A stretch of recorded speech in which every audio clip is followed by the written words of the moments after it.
नमस्कार दोस्तों, मेरा नाम है आशीष राठौर। आज है 17 जुलाई 2026 और आज ऐतिहासिक दिन रहा भारत के लिए। और भारत ने भी आखिरकार कर दिखाया, अपनी देश की पहली indigenously made hydrogen train launch कर दी है। आज दोस्तों, आज से लगभग 3 साल हो गए हैं मैं लगातार इस ट्रेन के बनने को लेकर आप लोगों को जानकारी दे रहा हूँ।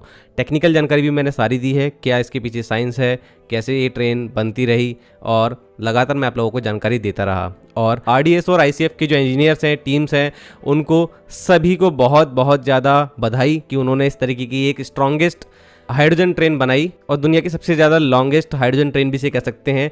10 कोचेस के साथ चल रही है, 2 पावर कार हैं और 8 कोचेस में लोग बैठ सकते हैं। और दुनिया में जो भी हाइड्रोजन ट्रेन आज तक चलती आई हैं वो इतनी लंबी नहीं थी, उनके अंदर 3 या 4-5 कोच ही हैं। आज हमारा देश दुनिया का 5वां देश बन गया है जो हाइड्रोजन ट्रेन चला रहा है। जर्मनी 2018 में उन्होंने पहली हाइड्रोजन ट्रेन लॉन्च करी थी, फिर जापान, चाइना, अमेरिका और अब भारत। हमारे पास अपनी हाइड्रोजन ट्रेन टेक्नोलॉजी मौजूद है। हालांकि फ्रांस, इटली, ऑस्ट्रिया, स्वीडन और स्पेन जैसे देशों ने भी ट्राई किया, लेकिन उनके कमर्शियल ऑपरेशन जो है हाइड्रोजन ट्रेन के वो सीमित हैं। बहुत ज़्यादा कामयाबी उनको नहीं दिखी इसमें, लेकिन उन्होंने ट्राई जरूर करा इस सेक्टर में भी। इस पर आगे और बात करूंगा, लेकिन अभी हमारी ट्रेन की और टेक्निकल बातें जो सामने आई है उसको जान लेते हैं। दोस्तों, सबसे पहले तो इस ट्रेन को देखने की मेरी भी बड़ी इच्छा थी, लेकिन हाँ, मेरे को उतना समय नहीं मिल पाया और कुछ मेरे कमिटमेंट्स भी रहते हैं, इसलिए देखना तो नहीं हुआ। लेकिन आप लोग अगर इनॉग्रल रन पर गए हैं, जरूर से बताइएगा आपका एक्सपीरियंस कैसा रहा है। बाकी मैं कोशिश करूंगा, अगर आगे समय मिलता है तो इस ट्रेन को भी कवर करेंगे। तो दोस्तों, 90 किलोमीटर का जिंद से सोनीपत का जो रूट है वहां पर ये ट्रेन चला करेगी, एक लोकल ट्रेन सर्विस की तरह। और पहली बार ऐसा होगा कि एक लोकल ट्रेन होने के बावजूद इस ट्रेन के अंदर टॉयलेट्स की फैसिलिटी भी है। सीट्स काफ़ी ज़्यादा कुशनी है और आरामदायक है। जैसे हमने वंदे मेट्रो के अंदर जो सीट्स देखी थी, उसी तरीके की सीट्स यहाँ पर भी अवेलेबल है। मुझे लग रहा है काफ़ी कंफर्टेबल सीट्स ये हैं। और यहाँ पर ये ट्रेन 2600 पैसेंजर्स को एक साथ एक बार में ले जा सकती है और 2 घंटे में ये लगभग 90 किलोमीटर का जिनसे सोनीपत का जो डिस्टेंस है वो तय करेगी।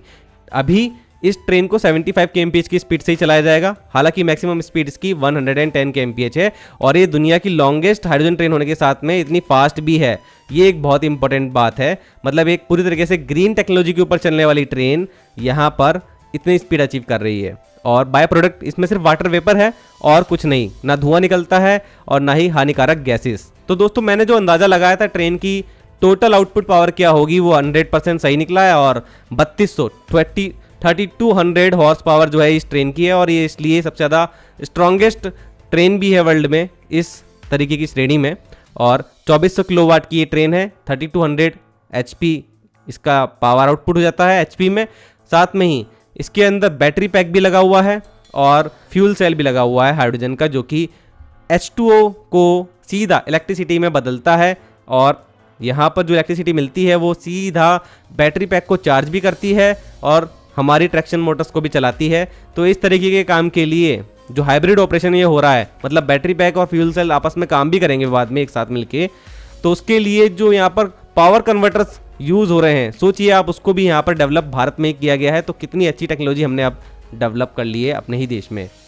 और एक बात मैंने आप लोगों को और कही थी, वो भी अब सही हुई है। मैंने कहा था कि दोनों पावर कार एक साथ काम करेंगी जब भी ट्रेन चलेगी।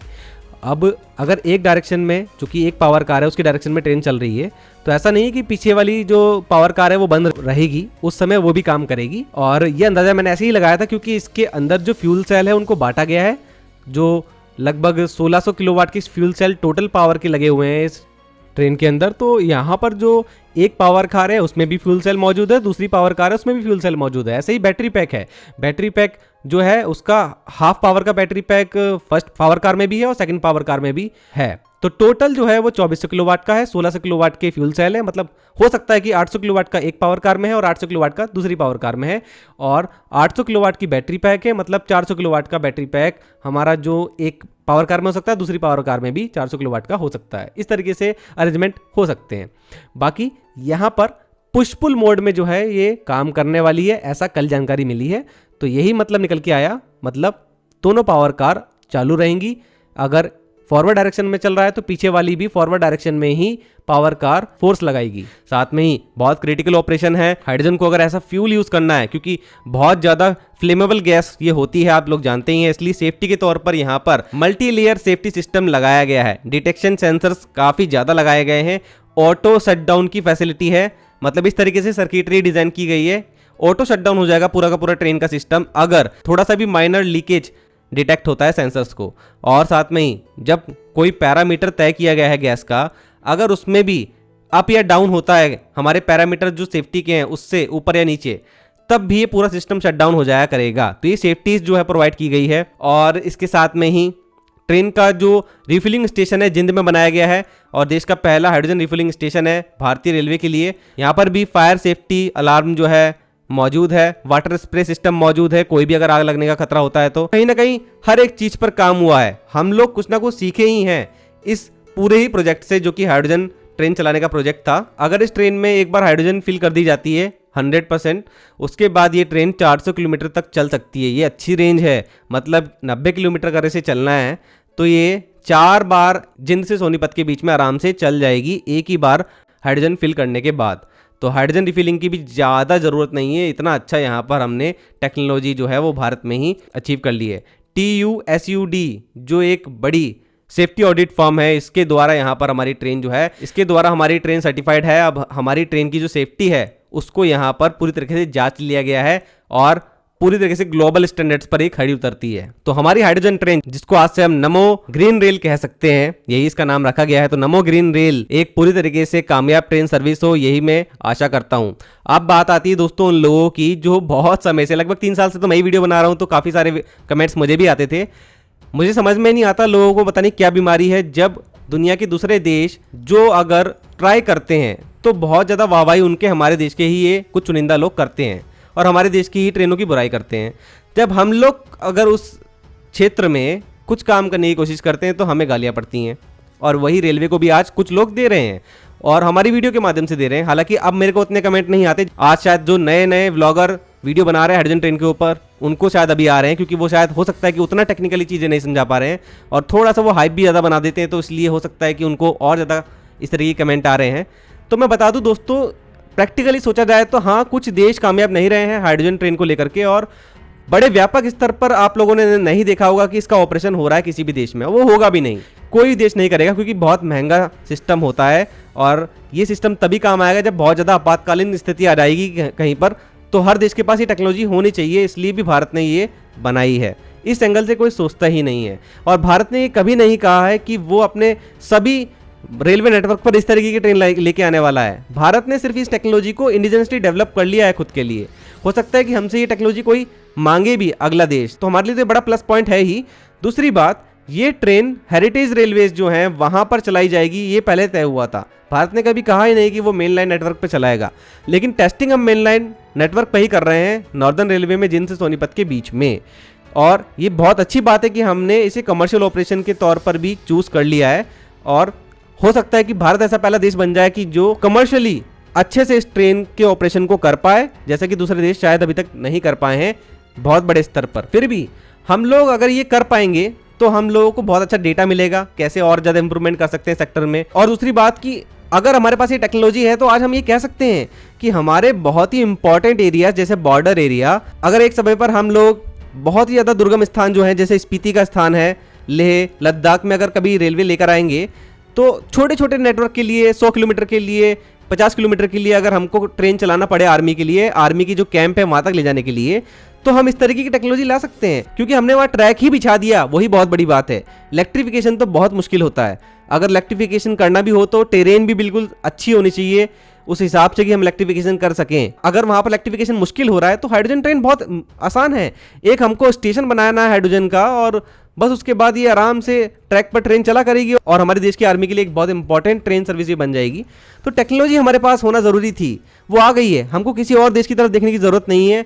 हम जब भी कोई आपातकालीन स्थिति आएगी तो इस तरीके के रेलवे नेटवर्क को 1 से 2 साल के अंदर रेडी कर सकते हैं किसी भी स्थान पर, जो कि हमको बहुत ज़्यादा कॉन्फिडेंस देता है अब। और आप जानते हैं ग्लोबल स्थितियाँ आजकल अच्छी नहीं है, क्रूड ऑयल को लेकर के कितने देश आपस में लड़ रहे हैं। ऐसे में आज हमारे पास इस तरीके की ग्रीन टेक्नोलॉजी होनी ही चाहिए। इलेक्ट्रिफिकेशन हमने आज 100% के नज़दीक कर लिया है। साथ में ही डीजल के ऊपर पूरी तरीके से निर्भरता को कम करने के लिए इस तरीके की रेलवे टेक्नोलॉजी भी हमारे पास होनी चाहिए।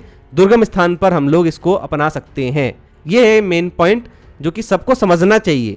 तो R&D होना बहुत ज़रूरी है। दूसरे देश भी पागल नहीं है जो इतना पैसा डाल रहे थे वहाँ, व्यापक स्तर पर तो कोई भी नहीं चलाने की बात कर रहा है, ये बात समझना जरूरी है। आई होप कि आप सहमत होंगे इस बात से।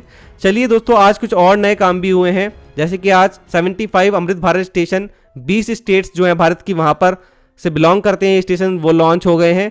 और देखते देखते दोस्तों आज 250 से ज़्यादा अमृत भारत स्टेशन जो है, लगभग 262 अमृत भारत स्टेशन जो है वो रेडी हो गए हैं। 1340 स्टेशन पर अभी लगातार काम जारी है। ये परियोजना जब लॉन्च हुई थी कोई विश्वास नहीं करता था हमारे स्टेशन, जो छोटे छोटे स्टेशन है वो भी बदलेंगे। आज हमारे छोटे छोटे शहरों के स्टेशन भी बदल रहे हैं।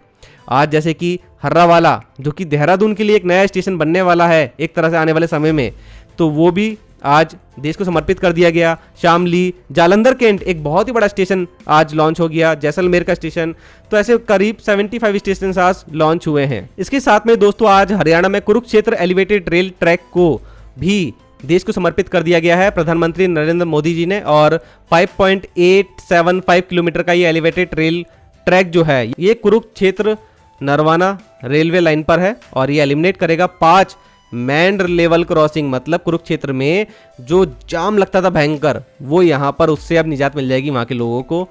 इसके साथ में दोस्तों आज 2 नई रेल सेवा शुरू हुई है, जैसे कि अमृतसर से वाराणसी के बीच में एक नई ट्रेन सर्विस लॉन्च हो गई है, संत रविदास एक्सप्रेस, जो कि मैंने आपको बताया था एक स्लीपर वंदे भारत नहीं, ये एक नॉर्मल LHB ट्रेन होगी, तो वही ये ट्रेन है, तो वो एक अफवाह थी। तो छेहरता से वाराणसी के बीच में ये ट्रेन चला करेगी। साथ में ही करतौली से अंबाला के लिए अब ट्रेन सर्विस का एक्सटेंशन हो गया है, तो आराम से यहाँ पर लोग हरियाणा से पंजाब के बीच में सफर कर पाएंगे। हिमाचल के दौलतपुर चौक से पंजाब के करतौली के बीच में भी एक नई रेलवे लाइन लॉन्च हो गई है। ये रेलवे लाइन प्रोजेक्ट जो है 830 करोड़ की लागत से लॉन्च हुआ है और ये रेलवे लाइन हिमाचल और पंजाब को और नज़दीक लेके आएगी। आई होप कि लोगों को इससे काफ़ी ज़्यादा फायदा होगा। तो दोस्तों ये था आज की वीडियो में, बहुत सारा काम आज भारतीय रेलवे में हुआ है। देश की पहले हाइड्रोजन ट्रेन के साथ में ही और भी भारत के इम्पॉर्टेंट रेलवे प्रोजेक्ट जो है वो लॉन्च हुए हैं, खासकर नॉर्दर्न रेलवे में। तो उसको लेकर के आई होप आप लोग काफ़ी खुश होंगे। आप ज़रूर से अपनी राय कमेंट सेक्शन में दीजिएगा और ऐसी वीडियो देखने के लिए चैनल के साथ बने रहिएगा। आज के लिए इतना ही। वंदे मातरम, भारत माता की जय।